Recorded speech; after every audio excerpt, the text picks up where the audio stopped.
Why does Riot keep removing skill from the game? Back in my day, managing mana and champ without mana use HP and remove the 1v9 carry like Dota have. So the question is, not all skill is created equal. And so just because something is skillful does not mean it is good for the game or makes the game better. Let's start with a hyperbolic example. If let's say the game came out and you had to do literal calculus to land your auto attacks.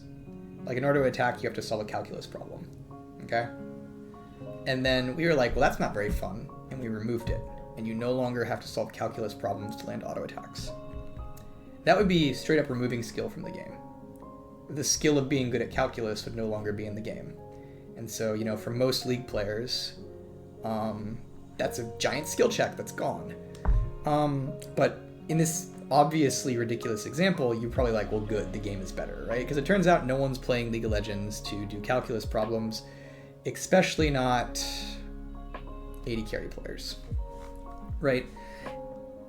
And so, tying that back, not all skill tests are good tests of skill. So you asked, as an example, why'd you remove the skill of managing mana?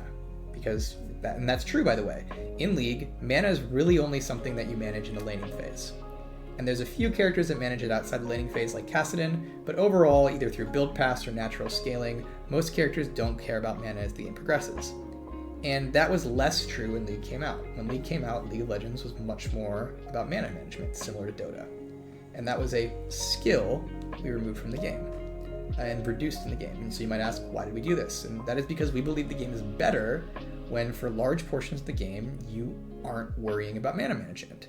League of Legends overall, I would say, compared to Dota, is a game about casting spells. This is not saying League is better than Dota or Dota is better than League. It's just Dota is a much more like deliberate game in terms of casting your spell. In Dota, it's like, I have a spell. It's very powerful. If I cast it now, I might not be able to cast it in the future. League of Legends, on the other hand, is like, I have a character. I have a kit. And in these moments, I'm going to use this kit. And yeah, there'll be some mana costs in lane. But overall, we actually want you casting your spells. We want you being like, I want to try to poke that guy with my E. I want to just cast these things at people. And so League, over the years, has been balanced to be a much more active game in regards to spell use, which we believe is better for our game. Doesn't mean mana management is bad in Dota, be clear. Like, Dota's a different game with different preferences, different players, different fun things you can do. But we've essentially just said, hey, League is more of a game about casting spells, as opposed to worrying about the individual spell you cast. And I would say that has removed one skill for, and this is another thing to think about. You can also remove one skill for another.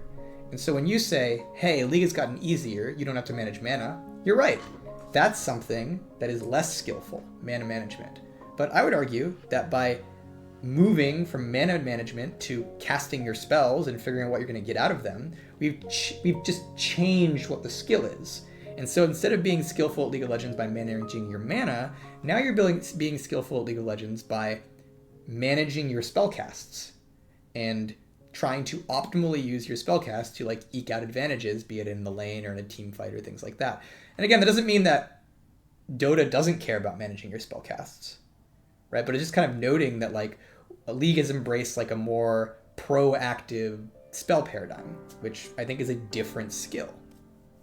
It doesn't necessarily mean it's bad or good, it's just different. So tying it back into your original question, why does League remove skillful things? Sometimes we look at a skill and deem it is not a skill that is necessarily worth testing, and by testing it, we are not necessarily making the game better. And that's a really important part about design, is understanding which skills, by testing them, make the game better and more competitive and more fun and more interesting long term, versus other skills that by testing them actually in some ways might make the game worse or not the game you want to see. And I think that's another thing too, is just like, it's not always a this is better, this is worse, but this is for one type of player, this is for another. I'm confused. Is the versions of Arcane the same version from the game, or is it versions from their timeline? Because I don't know where Jinx became the game's Jinx after she is good now. So again, noting Arcane is canon, but another thing you have to consider is the League characters are old. There are League characters who years ago got major updates to their visuals and lore, and it still isn't reflected in the game. Probably the biggest offender of this, off the top of my head, is Miss Fortune. I've already talked about her multiple times in this thing, but Miss Fortune has been a different character from what you see in game for, like, I don't know, I feel like since Burning Tides. When was Burning Tides?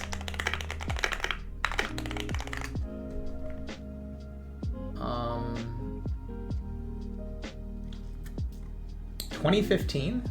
Yes, 2015. So, like, Miss Fortune has been a different character than from what you see in game for, like, 9 years.